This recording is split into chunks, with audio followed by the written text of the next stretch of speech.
La formació reusenca Flangers el passat 25 de setembre no va realitzar la seva actuació a la Palma tal com estava previst en els cartells anunciadors. Flangers havia de compartir escenari amb Criteria, Torafines i Brainworm dins del concert de la mísera corda, però per discrepàncies en l'organització aquesta actuació no es va dur a terme. Se'ns havia dit un horari, l'última paraula de l'horari era a les 11:15, es van presentar abans de les 11 i ens van dir no toqueu això. Si hi havia hagut algun canvi, heu de tocar a les 10 o el que sigui, ens ho tenien que haver dit mentre provàvem so o justament, doncs, no sé, ja només arribar a la tarda i dir mira, heu de tocar a les 10 o no toqueu. A més, els components d'aquest grup també es queixen del tracte rebut per part de l'organització i dels col·laboradors. Vam trobar que la manera que ens ho van dir, que ens van fer i que ens van rebre va ser una mica grossera, feixista i com atacant-nos a nosaltres, com si nosaltres fos una cosa rara.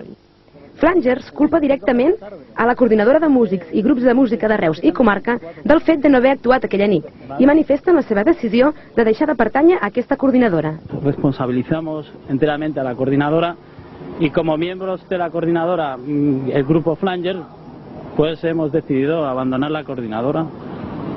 No nos representa, no hizo nada por nosotros. I aclararia a la gent que si hi havia algú que ens venia a veure, que suposo que hi havia molta gent que ens venia a veure, que no es pensés, no van tocar aquí per... no sé. Doncs no vam tocar perquè no ens van deixar i ja està. Queda encara, però, pendent un tema important. A hores d'ara, la formació Flangers encara no ha cobrat res. No creemos que se nos tenga que pagar para callarnos, sino que si ese dinero era para los Flangers en ningún momento se negaron a tocar. Entonces creemos que ese dinero es más una indemnización y esto también es un poco reivindicativo porque creemos que AMCA y MAC nos deben algo. L'activitat musical del passat cap de setmana va ser força intensa.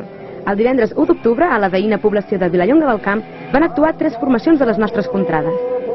Després de l'actuació dels vallencs La Tarambanda, van sortir a l'escenari els tarragonins Mayday, els quals van estrenar una peça en català. El seu rock potent va deixar pas més tard a l'Esca dels Penjats, que van haver de tocar sense la presència del seu cantant, el Monco. Dins dels actes de commemoració del 5è aniversari del Barsarri, el diumenge 3 d'octubre va actuar-hi a les 8 del vespre el cantautor valencià Feliu Ventura. Ventura, acompanyant només de la seva veu i una guitarra, va captivar ràpidament el públic. El secret està en les lletres de les seves cançons. Soc Feliu Ventura, soc de Xàtiva i faig cançó d'autor. I he vingut a cantar per a presentar les cançons al Sarri, que celebra els 5 anys de funcionament així a Reus.